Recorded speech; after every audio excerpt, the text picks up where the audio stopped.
Welcome to சோலை சாய் சமையல். இன்றைய வீடியோவில் முளைக்கட்டின கொண்டக்கடலை, பச்சைப்பயிறு, சோயாவை வச்சு ஒரு புரோட்டீன் சத்து நிறைந்த தோசை தான் செய்ய போகிறோம். இது ரொம்ப உடம்புக்கு ஹெல்த்தியானது. நம்ம வீடியோ முதல் தடவை பார்க்குறோம் தான் முழுவதுமாக பார்த்துட்டு சப்ஸ்கிரைப் பண்ணுங்கள். வாங்க வீடியோக்குள்ளே போய் எப்படி செய்கிறதுன்னு பார்க்கலாம். இந்த புரோட்டீன் தோசை செய்கிறதுக்கு பச்சைப்பயிரும் சோயாவும் கால் கப்பு எடுத்து நைட்டே ஊற வச்சு எடுத்து வச்சுருக்கிறேன். இது முளைக்கட்டினது ஒரு கப்பு எடுத்து வச்சுருக்கிறேன். ஊற வச்சு முளைக்கட்டினது இது ரெண்டையும் போட்டு அரைச்சிக்கலாம். நம்ம ஃபஸ்ட்டு காரத்துக்கு 2 மிளகா போட்டுக்கிறேன்.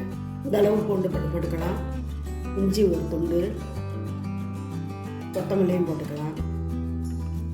கொஞ்சம் 1/2 ஸ்பூனு ஜீரகம் போட்டுக்கலாம். ஸ்பூனு பெருங்காயத்தூள் போட்டுக்கலாம். இந்த மாதிரி சுற்றி எடுத்துகிட்டு போட்டிங்கன்னா நல்லா அரைவிடும். இந்த டயத்தில் கொண்டக்கடலையும் போட்டுக்கலாம். நல்லா தோசை பதத்துக்கு அரைச்சிட்டு வந்துக்கலாம். இந்த மாதிரி நைஸாக அரைச்சிக்கங்க, அப்போ தான் தோசை ஊற்ற வரும். இதுக்கு தேவையான அளவு உப்பையும் போட்டு அரைச்சிக்கலாம். வெங்காயம் போடுறதுனா போட்டுக்கலாம். கேரட்டு, வெங்காயம் எது வேணாலும் போட்டுக்கலாம். நான் சாதாவாகத்தே ஊற்ற போகிறேன். நம்ம ஊற்றி பார்த்துக்கிட்டே வேணால் தண்ணி விட்டுக்கலாம். காஞ்ச கடலை ஊற்றி எடுத்துக்கலாம். நல்லா தேய்க்க வருது பாருங்க.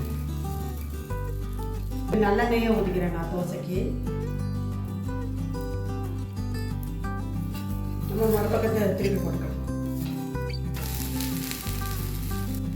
நல்லா வேக விட்டு மட்டும் எடுத்துக்கணும். கொடுக்க கூட எதுவும் தேவையில்லை. வேலைன்னா தேங்காய் சட்னி தொட்டுக்கலாம். ரொம்ப காம்பினேஷன் சூப்பராக இருக்கும். வெந்திரிச்சு ஒரு பிளேட்டில் எடுத்துக்கலாம். சூப்பர்த்தியான தோசையை நீங்களும் செஞ்சு பாருங்கள். எப்படி இருந்துச்சு கமெண்ட்ஸில் சொல்லுங்கள். இந்த வீடியோ பிடிச்சிருந்தா லைக் பண்ணுங்கள், ஷேர் பண்ணுங்கள். நம்ம சேனலுக்கு மறக்காமல் சப்ஸ்கிரைப் பண்ணுங்கள். நன்றி, வணக்கம். அடுத்த வீடியோவில் பார்க்கலாம்.